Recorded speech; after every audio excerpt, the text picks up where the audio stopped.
So what's going on, everybody? It's Wednesday, 8 p.m. You know what it is. It's Spotlight 39, the podcast. It's Rob Odie. That's my guy, Zack from Max Preps. We do this thing each and every Wednesday night. We recap all the big games. We set the stage for all the big games coming up. And then we're joined by some special guests, most of which you probably already know, but we also like to throw in some that you might not know that could use a little additional exposure. So with that being said, make sure you hit that subscribe button, turn the notifications on. We do this thing each and every week. We got to shout out the sponsors. I'm going to get the names right. I Am Power Energy, as well as the Great White Premium Apparel. Check out their website, greatwhite.shop, as well as the 39 Hearts Foundation. It's the nonprofit foundation that is the reason why we do what we do here at Spotlight 39. So now that that's out the way, you've seen we turn pink. Look, it's Pinktober, man. Breast Cancer Awareness Month. We do this thing every year. So, Zach, man, how you feeling this week? We didn't have a whole lot to talk about, not a lot to recap, but nonetheless, we got some, as you say, some sauce this week. Yeah. Hey, we got some sauce brewing this week, man. It's going to be a fun week of action, and I couldn't agree more, man. My stepmom went through breast cancer, went through it twice, able to beat it both times. But yeah, just, this is a big month, and anytime you can donate money to this, I mean, they can always use more funding. So it's a great cause for sure to try and help keep people healthy, man. No, absolutely. And then, I try to do my part each and every year. We try to turn it pink. So, it looks fun, but more importantly, the message is super clear that we support breast cancer awareness, and you should too as well. So let's get into it.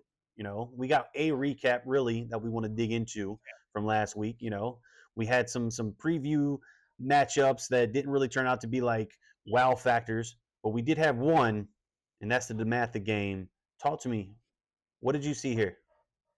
I don't got a hat on, man, but if I did, I'd tip it to you because you picked them at and I went with the Ohio squad, but the DMV boys came out and did their thing, man. That was an impressive win. Winning at Massillon is a tough place to win games at.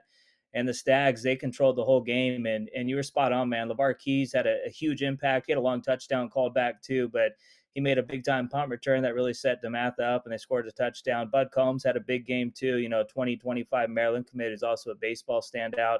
He had a huge game running the ball. So, yeah, DeMatha, nice win, man. And it kind of shows you how good Archbishop Spalding is because that 26-10 win against DeMatha is looking even better. I think Spalding's last 4 games, they haven't allowed a single point. They're averaging just about 50 points per game. So, that's a tough bunch out there. But yeah, DeMatha now they're the first team out of the Max Preps top 25, so they're close to jumping in the national rankings. And obviously they play in the WCAC, so if they win that and win out in the playoffs, you're obviously going to see them ranked at the end of the year. Yeah, I don't disagree, man. I think DeMatha has definitely set themselves up for success going forward. The WCAC has definitely got some challenging times. They're probably a little down this year for sure, but still, still very, very tough and competitive conference. So yeah, I do know that St. John's is traveling down to San Antonio. They got Cornerstone Christian on Saturday, if I'm not mistaken. But look, shout out to DeMatha. After that tough loss against Archbishop Spalding, they've since moved on, got past that, and put on a show the next 3 games, and now they're 3-1 and moving forward after a big win this week against Massillon. So shout out to DeMatha, shout out to the DMV. So look, let's keep this party going, man. We got some big games to talk about, and where do we want to start? All right, so we just recapped the big DeMatha game, but we got, again, as my guy says, a lot of sauce this week, man. So where do we want to start? Let's start in Texas. What is this? Say the name for me. I don't want to butcher. Hey, I could feel the confidence, and then you just shattered, man. Atascocita. I broke. Atascocita. Just say it 10 times in a row, and then it's stuck in your head, man. Atascocita. Let's go. Atascocita. Yeah. So talk to me about this game, man. What do you see, in this big matchup down in Texas? Atascocita against Summer Creek. Oh, there you go. Hey, it's crazy to think, man. Summer Creek, both these teams are 4-0. Summer Creek this year, they've outscored opponents 215-0. So they still haven't allowed a field goal. No safety's been put on them, no touchdowns, nothing, man. They haven't allowed anything. I'd be shocked if they posted another shutout because you look at Atascocita's offense. This team, They're loaded, man. You got Cardi Mack at quarterback. He's a 2026 athlete. This dude can beat you with his arm and his legs. And then last week, Torrey Blaylock, the 2025 Oklahoma commit, his stat line was 12 carries for over 200 yards and 6 touchdowns. So the dude took it to the house half the times he touched the ball. So this is going to be a fun game, man. I kind of go back and forth who I'm going to pick. I'm leaning to Tascocita. I think they just had a harder strength of schedule. So I think if this game's tight, I think they're going to find a way to win. But I wouldn't be shocked either way, whoever wins this one. I think you're going to pick Summer Creek just so you don't got to say Tascocita again, though. No, man, I'm actually going to rock with a Tascasita just because Okay. I feel like they've got too much firepower. Blaylock is an absolute guy, man. He's a lot of Good fun to ball. watch. If you haven't watched this film, I highly suggest you do so, man, because it's impressive. So a Tascasita, I think that's Here you number go. 7 so far. I'm working on it. You Um, got him. but look, Summer Creek not giving up any points, that's super impressive in itself. I think a Tascasita is going to hang 21 plus. TBD. I'm going to Tascasita on this one. Yeah, it's crazy too. You think about it, Summer Creek over the last year plus, the only two teams they've lost to is North Shore during the regular season. They're in the same district. And then they lost to DeSoto pretty bad in the state title game in 6A D2. But you look at Atascocita, on the other hand, they went into Austin Westlake, won that game earlier this season, the first road team to win at Westlake since 2018. So, Super impressive. both these teams got a lot of good things going for them. So the winner of this game, Atascocita is already ranked at number 24. Summer Creek's at number 40. So if Summer Creek beats Atascocita, expect to see them ranked next week. Yeah, I was going to ask, what would that do for the rankings? Because Tascasita, number 8, is in the top 25. So with a Yeah. Summer Creek, win, it could highly boost their rankings, and they'll get that much closer to that top 25, man. Yeah. But we both go with the Tascasita. That's number 9. So shout out to a Yeah. Tascasita. I got to my 10. That's what we got. So let's take it from Texas, and I'm gonna go for a bonus one. We're gonna go from Texas and Atascocita to Alabama, and let's talk Yeah. about Auburn in Central Phoenix or Phoenix Central. I messed it up last week. Whatever it is, Central is what it is. Talk to me here, man. This is a big in-state rivalry. They play each other very well. They're both coached incredibly well. Auburn has been doing big things, but then Central's been doing big things over the last couple of years as well. Where do you see this one going? Yeah, Central comes in. They're riding an 18-game winning streak. Their last loss actually came to Auburn. I believe it was the 7A semifinals back in 2022. They got to get back on them last year, though. They knocked Auburn out of the playoffs in the second round en route to winning a 7A state title. So this should be a fun one, man. Both these teams were scheduled to have pretty big games last week. Obviously, Central Phoenix City was supposed to play IMG Academy.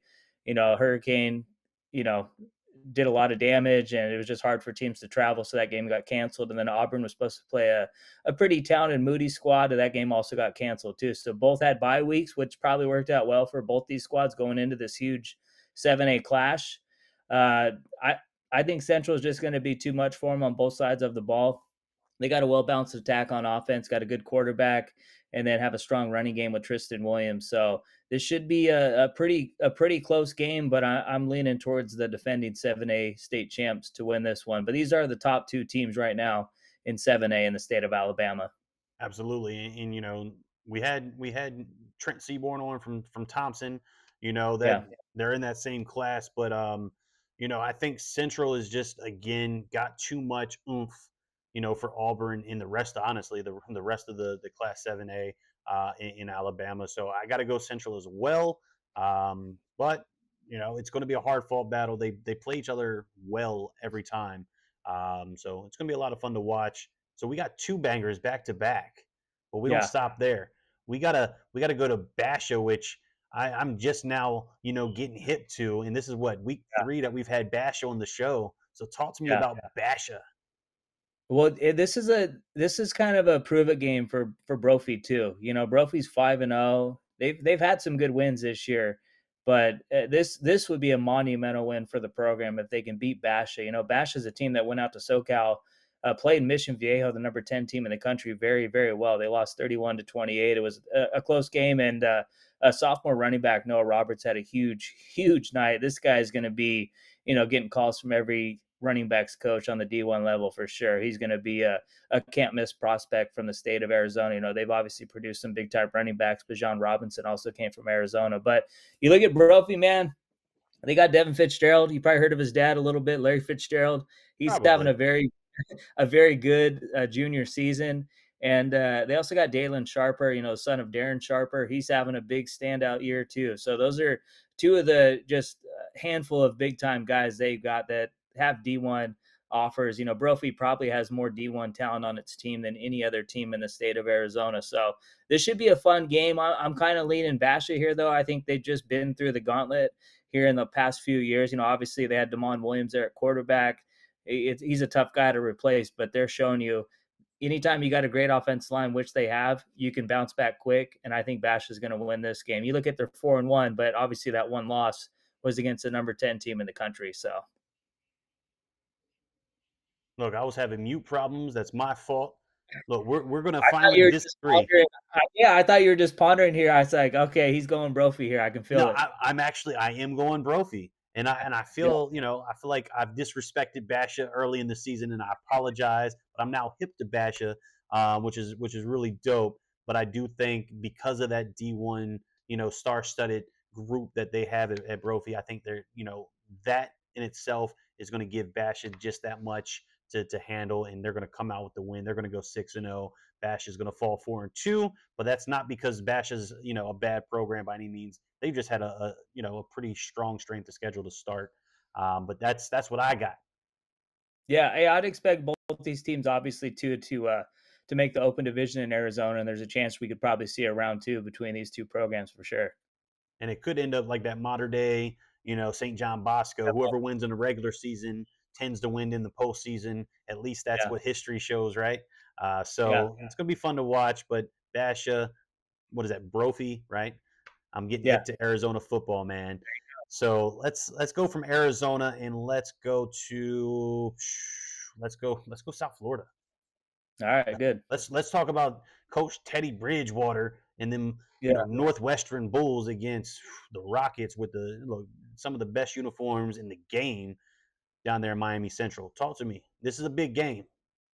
Yeah, I mean, obviously, Teddy Bridgewater's had experience in this rivalry as a player, but this is first time now as a head coach.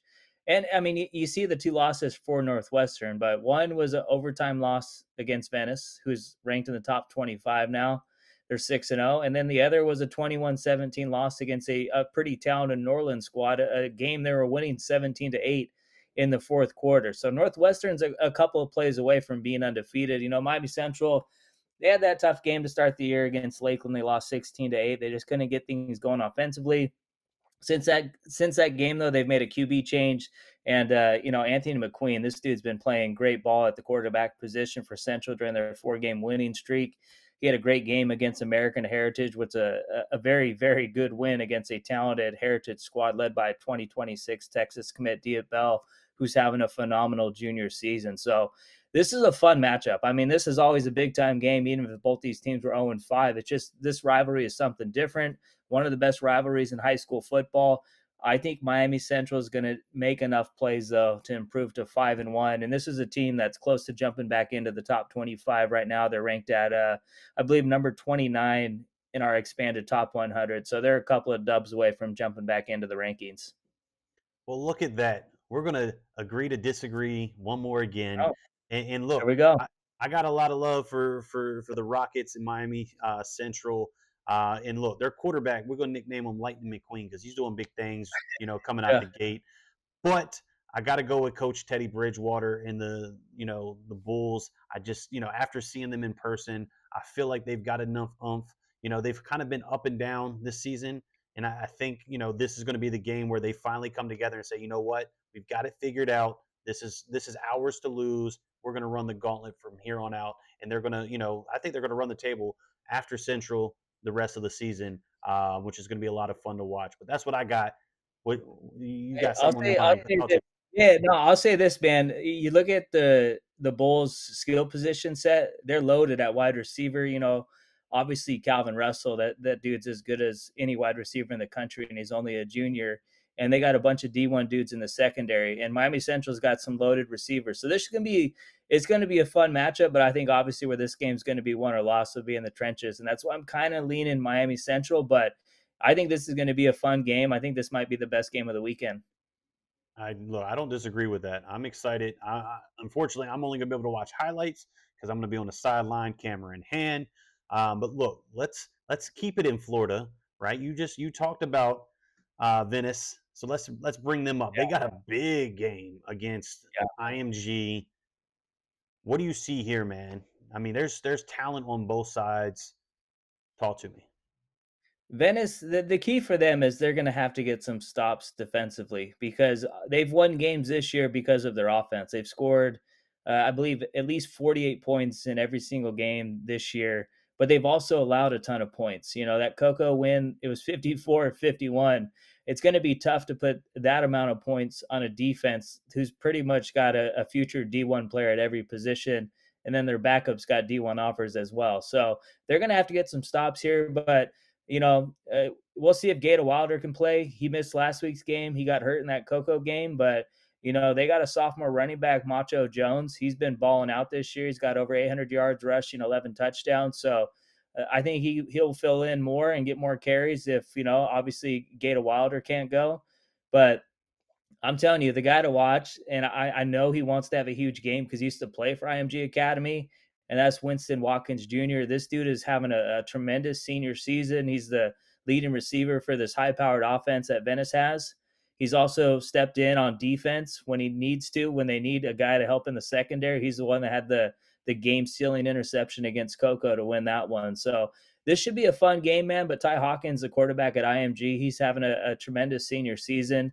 I know SMU's praying they can hold on to this guy at the quarterback position because he's balling out against legit competition. He's been one of the more impressive guys in the country this season. Then obviously IMG's got a great offensive line and a very talented receiving core. They got this a freshman wide receiver, Eric McFarland. He's having a huge freshman season, which is Outrageous. crazy as a freshman making these type of plays at a program like IMG Academy. So he's a guy, he's going to have every offer possible by the time he's a senior. I mean, what he's doing right now as a class of 2028 dude is just mind-boggling. And also, too, they got a freshman quarterback, Jaden Wade, who's coming in making plays. They call him the Lamar Jackson here, but he's also got a strong arm. He's going to be a net. I can't wait to watch Wade and McFarland for years to come at IMG Academy. Yeah, that's look. I mean, the fact that they're that young and that Yeah, good already is it's mind blowing. I mean, I don't understand. I can only pray that my kids, get the skill set that these kids are being blessed with these days, man, because they're yeah. just built completely different than anything I've ever seen before at such an early age. So you got IMG over Venice? Yeah, I didn't really give a pick, but yeah, I'm going IMG here. I just don't think Venice's defense is going to be able to get enough stops, and I think IMG's defense will get enough stops to win this game. I mean, they held a very talented Coco offense to 13 points when they played earlier this year. So Yeah, I think this one we're going to have to agree on just because of that exact point. You said Venice gives up a lot of points, and I think IMG, their defense won't allow a lot of points, regardless of yeah, how good Winston is. I don't know that he's going to be good enough to get through the entire IMG defense. yeah. Um, I'll say this though, man. I picked against Venice when they played Northwestern, and then I also picked against them when they played Coco. So Venice is like, please don't pick us, please don't pick us. And there you go. I just blessed them. Look. So this time next week, we might be surprised and have a whole different conversation. But for now, Yeah, we're going to agree. We're going IMG over Venice in a good game. I'm not saying it's going to be a landslide. It's not going to be a blowout, in my opinion. I think it's going to be a fun, high powered game. But I think IMG is going to come out with it. yeah, I agree. All right. So look, let's go from Florida and let's go to Georgia. Let's talk Collins Hill, undefeated, Yeah. undefeated Collins Hill in Buford. Buford's picked it up. I think they found the missing link that they had at the beginning of the season, and they're now rolling. What do you see here, Collins Hill, Buford? Yeah, I mean, this is the best start Colin Sill's had since they ran the table. Well, they lost in the Geico game against Graham Kapowsin, the team from Washington, but that team had Travis Hunter during his senior season. This is the best they've done since Travis Hunter left. So they're having a great year. They're doing it on defense though, with Deuce Gerald's. This dude's absolute stud, one of the best edge rushers, one of the best defensive linemen in the country, and he's leading the way for a defense that hasn't allowed more than 19 points in any game this year. They started the year with that big win against Grayson, and they're right in that momentum. They're hoping they get the biggest win of the season on Friday, but I couldn't agree more. Buford's a team right now. They're just clicking and they're doing everything right. They continue to get better and better each week. I think each week Dayton Raiola, junior quarterback's improving. They got a strong running game led by Justin Baker, a Tennessee commit. They got talented receivers, a good offensive line, and they have outstanding defense. Bryce Perry Wright, one of the best in the class of 2026. Uh, Mantrez Walker's having a huge year at 2025 Colorado commit. Jaden Perlotte's getting healthy. He's back. So I think it's going to be a tough night for Collins Hill. I just don't think they're going to be able to score many points on this Buford defense. I expect the Wolves to win their fifth straight. And obviously, I mean, their only loss was a 13-10 defeat against the number 3 team in the country, loaded Milton squad led by Luke Nickel, Ethan Barbour, TJ Lester at running back, and CJ Wiley, and a bunch of other dudes. Yeah, as much as I want to disagree, I got to go Buford again. Collins Hill is having a fantastic year so far, so not to discredit that. I just think Buford has way too much, and they're clicking on all cylinders. I don't think they're missing too many beats right now, and it seems to only be getting better and better each and every week. So I've got to go Buford here, and I got Buford by 2 scores or more. 2 scores or more Yeah, is where I'm at. I'm kind of leaning that way too. I think Buford's going to hand Collins Hill their first loss. But I'll say this, man. I thought Grayson was going to be Collins Hill too, and they proved me wrong. So we'll see how it goes Friday night. That's why it's nice, It's man. true. It don't matter who we pick, man. They play the games for a reason. We'll see what happens. And the one thing you can never predict is turnovers. If Collins Hill can force some turnovers, they might have a chance to pull this one out, man. Yeah, and just speaking of the QB1 Dayton, he's committed to where? Yeah, he's following Big Bro. So yeah, you're going to be a Cornhusker. Yeah, so going to Nebraska, he committed what over the last week or two. So Yeah, it shout was out pretty to recent for Dayton. sure. If you're a Rayola man, you going to Nebraska. His dad was All American offensive lineman there, and then his uncle's obviously coaching there now. So if you're a Rayola man, you're probably going to be out there, putting a Cornhusker hat on. So Yep, yep. So Buford, Collins Hill, it's going to be a blockbuster. It's going to be a fun one to watch. Anything can happen. Don't be surprised if Collins Hills, somehow pulls out the victory. Like you said, turnovers is key, but I think Buford is going to take this one by a couple of scores. honestly, though, they might need to see if Travis Hunter's available Friday night if they want to pull out the win. So Lolo, just don't have Cam ask if he's available. That might go sideways. yeah. Hey, I'll say this, man. I got to give a shout out to Travis Hunter too. What he's doing right now, he's basically the Shohei Otani of college football right now. And obviously, Otani's Well not said. pitching this year, but it's crazy, man. I don't know. This dude does not get tired. He's playing every snap, offense, defense at a high level. He just did it last week in Florida, and you know how hot it gets down there and the humidity. Crazy. Nothing stops Travis Hunter, man. That dude is a baller. I mean, he's averaging what, probably 95-ish% of the snaps. I mean, it's Yeah, outrageous. You I'm know, surprised he, he's not. I'm surprised he's not kicking field goals too. look, call him in when they need him. Jack of all trades. But look, we could talk about Travis for quite some time because he's beyond impressive. And the Yeah, fact that he's doing it on both sides of the ball at the highest of high level, yeah, shout out to Travis Hunter. Coach Prime got himself a good one. He knew what he was doing when he was getting Travis to flip. But let's take it from Georgia, where we talked about being a hotbed, producing all this talent. yeah. Let's take it out west. Let's talk about the number one team in the country, modern day. They got a big one, Santa Margarita. What do you see in this matchup here? Does Santa Margarita have enough to make it competitive? Talk to me. Well, I mean, everyone was kind of. It's kind of crazy though. I mean, Santa Margarita's coach just got put on administrative leave, so we'll see how that affects them going into Friday's game. But I'll say this, man: everyone was losing their minds because they lost to Losinger a couple weeks ago. But Trent Mosley didn't play, and Trent Mosley's one of the most dynamic wide receivers. He was a Trinity League offensive MVP last year as a sophomore, so that just shows you how good that dude is. Obviously they need him to play Friday if they want a chance against Mater Dei, but yeah, I'm not picking against Mater Dei probably the rest of the season. They're the most complete team in the country. Got a great offensive line. Cody Green, transfer from Eastside Catholic, Oregon commit. He headlines a very talented offensive line. Obviously, Dash Byerly's having a tremendous year at quarterback. He's doing a great job of not turning the ball over, keeping them in manageable situations, second and short, third and short. So things haven't been too hard for the offense. Jordan Davison didn't play in their last game, so we'll see if he comes back. He's probably just trying to heal up as Trinity League action gets underway. But yeah, Chris Henry Jr.'s been out too since that Gorman game when he suffered that injury. So luckily for them, they got tremendous depth at wide receiver. Marcus Harris caught a touchdown in that win against St. Francis. Caden Dixon Wyatt, one of the best in 2026, been doing his thing.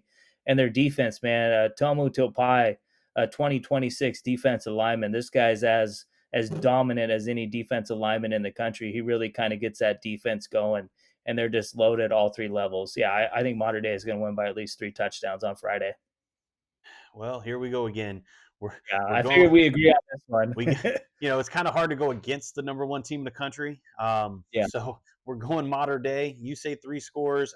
I'm thinking it's yeah, going to be. I think it's going to be a larger blowout. In all honesty, I think they're gonna put. They're probably going to hang. I want to say 50. They're going to win by 4 scores or more. TBD. We'll see next week. But look, Mater Dei, super impressive. Even with the guys that are out, like you said, their depth is just it's yeah. second to none. I It's mean, it's big. outrageous. They got guys, that are just itching, saying, "Hey, put me on the field, coach." Like they're number Yeah, ones pretty much anywhere else in the country, and they're 100%. now sitting behind a couple of other guys. So it's gonna be a lot of fun to watch. But I think they're gonna win big against Santa Margarita.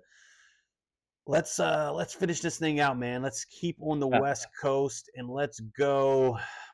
We got to go Coach Negro and them boys at St. John Bosco against Olu, Olu, I mean, they've got the hardest schedule in the country this year. They've run the Yeah. gauntlet. They're going to continue to run the gauntlet because of where they're at. What do you got here in this big matchup with St. John Bosco? They kind of squeaked through, a couple of games this season. What do you see in this matchup? Yeah, well, I mean, if you look at it, Olu was having a bad 6 quarters because obviously they lost 55-28 when they went out to Vegas and played Bishop Gorman, and then 2 weeks ago against Sierra Canyon, they were down 26-7 at half. They pulled off a epic comeback, shutout Sierra Canyon in the second half, walked away with a 33-26 win. So they got some momentum going into the bye week. They want to shock the world on Friday, man. The last time they beat St. John Bosco was 2010. Uh, the Braves have won 14 in a row against the Lancers, so they've really had their number. St. John Bosco, though, they're the number 2 team in the country, but there's been a few occasions where it was like, oh man, are they going to lose this game? They're kind of being lackadaisical, which you would expect because they're a very young team. But the thing that has impressed me the most about this team is they've always found a way to play their best football in the fourth quarter. We saw that against Sierra Canyon, and then we saw that against Pittsburgh, and then we also saw that at the beginning of the year against Chaminade Madonna. So I just think Bosco's got too many weapons here. I love that receiving core they got, headlined by Madden Williams, the guy that we had on earlier this season. They got 2 quarterbacks they can play. We'll see. We'll see what happens. But I think that St. John Bosco is going to win this game. But Lawrence Lutheran's got some confidence going into this one. They want to beat the Braves for the first time since 2010. First time since 2010. I don't think it's happening this year, unfortunately. I went Yeah. once against St. John Bosco. I won't do it again. I can't do it again. I think even though they're young, they've had some hiccups here and there. They are, in my opinion, the best fourth quarter team in the country. We've seen it multiple times, like you've already said. I got to witness it firsthand, which was kind of cool, because I'm sitting there talking to my guy Lafayette from under the radar as we're watching that Chaminade game, and he was like, "Man, look, Coach Negro, best fourth quarter coach I've ever seen in my life." And sure as hell, he was spot on. I mean, it was a lot of fun, and they continue to do it. And even though they're young, that's just setting the stage for the next couple of years to come because they're only going to get better. They're only going to get bigger, stronger, and faster. So I think St. John Bosco will continue that streak and take it another year. I think St. John Bosco wins by at least 2 scores. Well, it's crazy to think too, man. And the Trinity League has 4 teams ranked in the top 25. So it's going to be it's going to be a big boxing fight going on for the next 4 to 5 weeks in the Trinity League, man. It's going to be a heavyweight match because both these teams they're going to come out swinging, and then they're going to have another big time Trinity League program on the schedule next week. So it's going to be kind of, hey, whatever team can probably stay the healthiest is going to probably run through the Trinity League, and then you're going to have to go play in the Southern Section D1 playoffs, which is going to feature probably all 6 Trinity League teams, at least 5. And then you're going to also have Mission Viejo, Corona Centennial, and who knows, maybe Sierra Canyon in the mix also too. So it'll be interesting to see how things play out. It's just kind of the beginning of the year in SoCal because now it's league play and then the playoffs up next. So it's going to be fun. Yeah, I mean, it's this is the part of the season where it gets real. I mean, once you get to league play, everything's on the table. Everybody, plays as hard as they can, and it's just a lot of fun to watch because you could go one way and think, oh man, they're going to win by X, and then you're like, damn, like Yeah. what happened? We've seen it a handful of times, and then I'm sure we'll talk about it within the next couple of weeks. But Bosco, they've got a big one coming up against number one Modern Day, and then they've got a Yeah. fun one at SoFi Stadium coming up mid October against Servite. Yeah. So And you know, Servite's undefeated too, man. They just haven't played the upper echelon of teams that we've seen yep. Bosco and Modern Day and Orange Lutheran play. But we'll find out, on Friday because Servite plays J. Sarah Catholic, a team ranked in the top 25 at number 18. Both are undefeated. So that's a game I'm looking forward to this week too. We had so much sauce coming up, we couldn't even really break that one down. But J. Sarah's a team to keep your eye on too. They've had a good quarterback that's been a dual threat guy, and they got a very, very good defense too. So that's a team to watch to see what they do in the Trinity League also. Yeah, so look, that's all the sauce for this week. Chick-fil-A sauce, no barbecue. That's what it is. But look, make sure you do a couple of things. Make sure you subscribe, follow the podcast. We do it each and every Wednesday night, 8 p.m. And as you see, we're blessed to be, joined by a handful of student athletes. We even had some coaches on. We've had Coach Negro on. We're going to have Coach Reeves from Milton within the next couple of weeks. So look forward to that. But look, until next week, make sure you check out the sponsors: I Empower Energy, the Great White Apparel, as well as the nonprofit, the 39 Hearts Foundation, which is the reason why Spotlight 39 exists. And it is Pinktober, Breast Cancer Awareness Month. We turn it pink every year. So support that if you can. Zach, man, any closing remarks? Anything that we left off the table that we want to throw out there before we close this thing out? No, man, I think we got it all, man. It's gonna be a fun week of action. I'd expect some more upsets. So we've seen it all season long. So don't be surprised if maybe Venice takes down IMG. We'll see what happens Friday. But I'm still taking IMG. But it should be another fun week of action, man. I'm looking forward to it. Like I said, I've got a game Thursday against I'm going to Richmond, Virginia for Huguenot, which is, I think they're hanging 50, 60 pretty much every week. So that's, going to be high powered, lots of fun to watch. And then Saturday, I'm going to see Savion Hyder and Dizier Carter, two of the Nice. top ranked, running backs and wide receiver duos in the country in the class of 26. So that's going to be a lot of fun. And then Saturday, I think I'm heading to Woodbury Forest. The grind never stops, man. I'm out here trying to do what I can, give these kids exposure. Spotlight 39, Max Preps. I'm Rob. That's Zach. Tap in, follow us on social media. Till next week, I appreciate y'all. All right, so as promised, we've got our first special guest. You probably know who this young man is. His recruiting has blown up. He's been doing real big things. I had the pleasure of seeing him on opening day last year when they played Langston Hughes on ESPN. So Ryan, man, how you feeling? Can you hear us? Can you see us first and foremost? Yes, I can. Beautiful, beautiful. So let's kind of start things off and let's talk about the start of your season because I think you've already ran through what two nationally televised ESPN games already. You already had a pretty strong strength of schedule.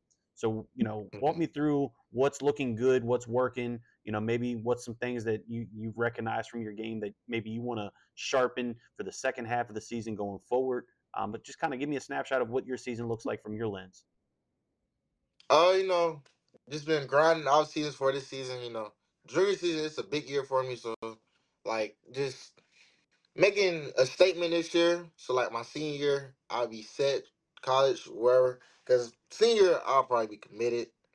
So just make a statement this year, get all the yards, get all the TDs, as much as I can get, just grinding. But the season been going good. We played 6 games, 6-0. My season stats are 436 yards, 8 TDs, and that's it. But junior season been going He said good. that. He said Just that's it. I got eight Yeah. touchdowns in 6 games, man. That's it. That's all I got. Hey, all he's doing so far this year is you're leading a stacked receiver group in receptions, yards, and touchdowns, but that's it apparently. So, but hey, I gotta say, man, I've been impressed with the way you guys are playing this year. Carrollton, you guys are 6-0, ranked number 7 in the country, and you guys are playing some of the best teams. Especially that win against Gainesville. That was the most impressive one for me. What's been some things that you and Julian Lewis kind of worked on going into this year? Because I know you guys had big aspirations coming into this season. just getting the connection down. Putting the ball where it needs to be and where I need to be at the right time. Just getting connection down so we just have a breakout year this year. So let's talk about the connection. How much do you guys work outside of practice? Do you guys get together during the off season and work on that chemistry and connection? What's the relationship with Julian, and how are you guys able to just mesh so well? Like Zach said, you're leading a very impressive core of wide receivers. So what's that chemistry look like? Like off season, we were just at it like every day after school, working on routes, working on a route tree. Doing plays that we doing this year, just trying to get the chemistry down. The connection. All right. I So gotta, I gotta jump in. I gotta jump in real quick. So speaking of practice, man, you look at Carrollton's secondary. You got a bunch of future D1 ballers there. What's practice like going 1-on-1 with all those cats? Like we just go at it. Orange sharpen iron, we go at it every day. Talk drunk, do all that. You win those 1-on-1 matchups or what? Yes, of course. Yes, sir. look, even if he didn't, he's not going to share it. We kind of got into a little dispute last week when we had Clinton Portis and then we had his two sons on, Chaz and Cam. And at the end of our conversation, we had a little fun banter, and they were going back and forth talking about who was winning what during practice. Because one's a wideout, one's a DB. It was fun, Yeah. man. But let's do this. Yes, sir. Let's set the stage for the rest of the season. You guys kind of ran the gauntlet through 6. Mhm. Your schedule's not as terribly difficult, but you still got some big ones coming up, and then obviously once you get into the playoffs, it gets deeper and deeper. So what do we get to Yeah. look forward to from you the rest of the season? Just being that guy, just doing me, being that guy that's out there making plays, double coverage, making plays, making impossible catches that you might not think might not get caught, but I catch it. Look, we've seen a couple of those, haven't we, Zach? Oh yeah, I mean he's doing work. I mean, there's a reason why you got just about 30 offers to your name. What are some schools that are really standing out to you so far? Because you talked about you want to commit before your senior season. So what are some schools that are really standing out for you? South Carolina, Auburn, Georgia, Alabama, Ohio State, Clemson, and Tennessee. Look, and then what's something that you look for in a program? Obviously, you've got 30 plus or so offers, that are recruiting you. So, what are you doing to recruit them? What are you looking for in a program, for your future? Just a place that feels like home and like I can see myself being there for the next like 4 years. Just a place that's feeling like home. Look, man, that makes sense. If it doesn't feel like home, then it ain't right. Only thing that you're not going Yeah. to get on campus, unless obviously, if you stay close to home, you can still get mama's cooking. But if you go, Mhm. out of state, that's the one thing that you probably won't be able to take with you.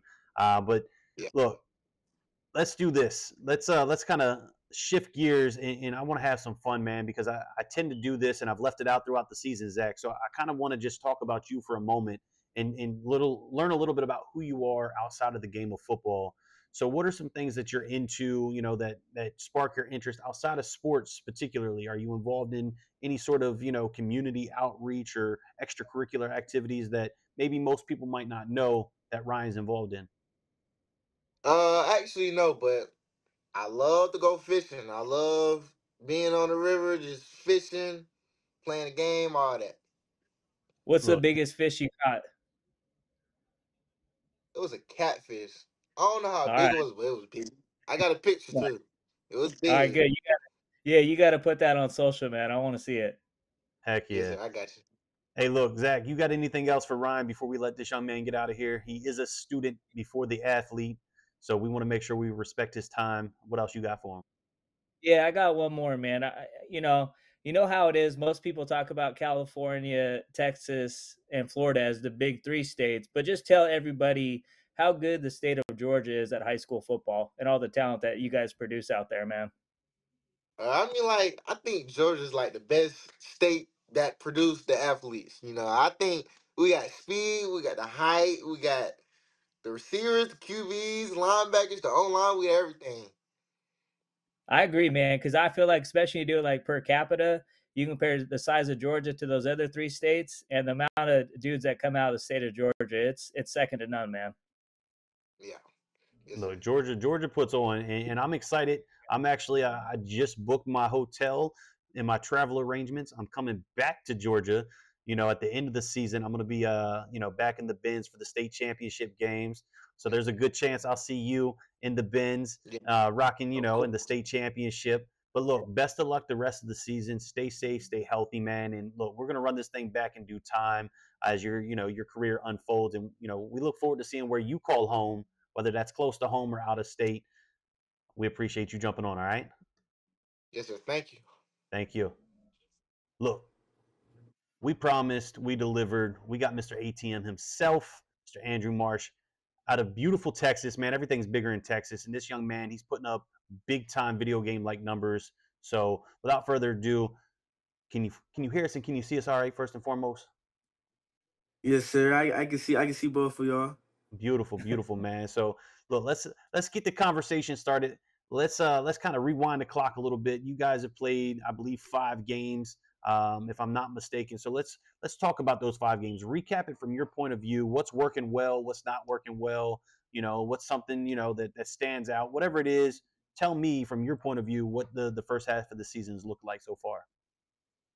Yes, sir. So far the throughout the season, I really think that our defense has really been leading us really through our past 5 games. I really think that our defense can hang with really anybody in the state. And so I really think that those guys have put in a lot of work in the off season. And so really for us to be able to count on them during the season in the tough moments, in the tough games, stuff like that has really been helpful. And then on the offensive side, we're kind of slowly starting to get it together. Lately has been really good. We just named one of our younger guys as our starting quarterback, so hopefully we can pick up some rhythm in that aspect. Go ahead, Zach. You look like you got something on your Yeah, mind. well, no, it's just funny to me. They say it's been all about the defense, and you look at your numbers, man. You over 500 yards receiving already on the early part of the season, and I would be, happy if I was your quarterback because I would just chuck it up to you every play. But you're a guy that's every year you've kind of improved, and you had a good freshman season, even better sophomore year than last year. You put up big time numbers as a junior. What are some things though that you kind of worked on during the summer, getting ready for your senior season, that you're really seeing yourself balling out so far this year? Um, for me, I really always try and just get better on everything, really just every aspect. But I would say for me, just looking even today, I was looking at some of our old film from last season, and I would say I've gotten a lot bigger, a lot stronger. So kind of worked on really learning how to move with my body, really learning how to just get more physical, really just grow a little bit better. Look, physicality and growing is what you've done, man. Because I peeped the film from last year, and then to see what you've done this year already, it's very impressive. So with that, all the hard work that went in this off season to get bigger, stronger, faster, it's already showing in the first part of your season. So what can we look forward to for the rest of the year? What is Mr. ATM gonna to produce, man, for the rest of the year? I would say more big plays for sure. You can always expect big plays to come from me. More wins and really just consistency through the rest of the season. Yeah, hey, That's it. you guys are 5-0, man. You got Cinco Ranch coming up this Friday, but the game I can't wait to see. I know you almost got him last year. It was a close game against Katy. I know you're probably not going to say it, but I know you got October 18th circled. What are you looking forward to in that game to try and get that get back against a historic program in the Katy Tigers? It's funny you say that, cause I don't even have the schedule downloaded, cause I'm just the type of guy just so week by week. Yeah. But I definitely know when we play them, I really always wanted to beat them, so definitely looking forward to that game. So let me put you on the spot, man. What's a bold prediction? What are your goals for that particular game? Where do you want to be at?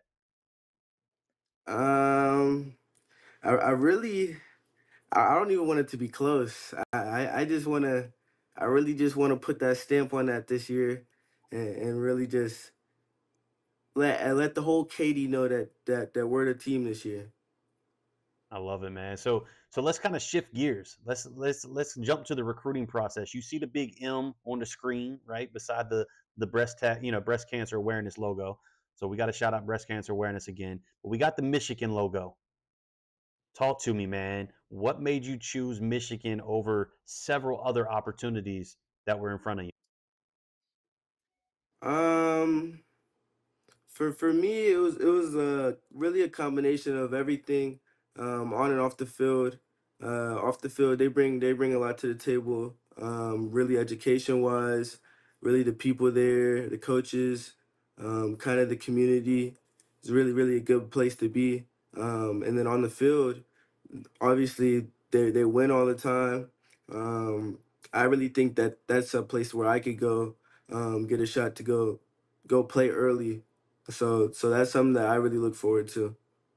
I gotta jump in here, man. I know you guys already got a good 2025 class. Obviously Ivan Taylor's a part of that group. Canoa Watson out at Gonzaga. Who are some guys though that you're kind of trying to recruit to get you to come ball for the Michigan Wolverines? Um, it's a few guys here and there. I really think our class is really already really good. But for sure, whenever I see guys, that definitely trying to recruit them. I Anybody got to in give a shout particular out stand to out? Brady Hart. I got to give a shout out to Brady Hart too in the Yeah. 2026 class. So you got a Yeah, that's quarterback for my the guy. future for sure. So that kid can sling the rock. Yeah. Whenever I was up there and we had a little workout, I was really impressed by him. Yeah, we had Brady on a couple of weeks back, man, and Brady was a great guy to have on. Great conversation. Michigan, like you said, you're already pretty loaded in that class, and there's still a couple of folks out there that's still lingering. I tap in with my guy EJ Holland quite often to see who's scoped out to potentially go to Michigan, man. But I think you guys are set up for Hmm. success. But let's shift gears and let's talk a little bit about yourself outside of the game of football, man. So before we close out and let you get back to homework or whatever you got to do as a student before the athlete, man, tell us or tell the world one thing that maybe they don't know about you already that would be a little interesting to know. Um, one big thing for me is that my dad passed whenever I was younger, due to cancer actually. And so it's really just me, my mom, my twin sister, and my two older sisters. I'm very sorry to hear that, man. But look, I'm sure he's looking down. He's proud. You're doing real big things. And an interesting fact that I just learned is that you got a twin, man. So that's kind of cool itself. But look, we appreciate you jumping on. We look forward to seeing the rest of the season in October 18th. My guy Yes, Zach's going to be sir. tapped in. He's got like 14 TVs mounted on his wall, I think, Yeah, because he's I'll watching be every. I'll be locked in, man. I'm gonna have to watch the ATM show on October 18th, man. I'm gonna have my popcorn ready, man. I can't wait. Yeah, y'all would definitely have to tap in. Most definitely. Oh, So look, definitely. man, we definitely appreciate you jumping on. Go be the student before the athlete, and we'll run this thing back in due time. Best of luck the rest of the season. Stay safe, stay healthy. All right. Yes, sir. Thank you all for inviting me. Y'all have a Absolutely. great night. You as well. Thank you.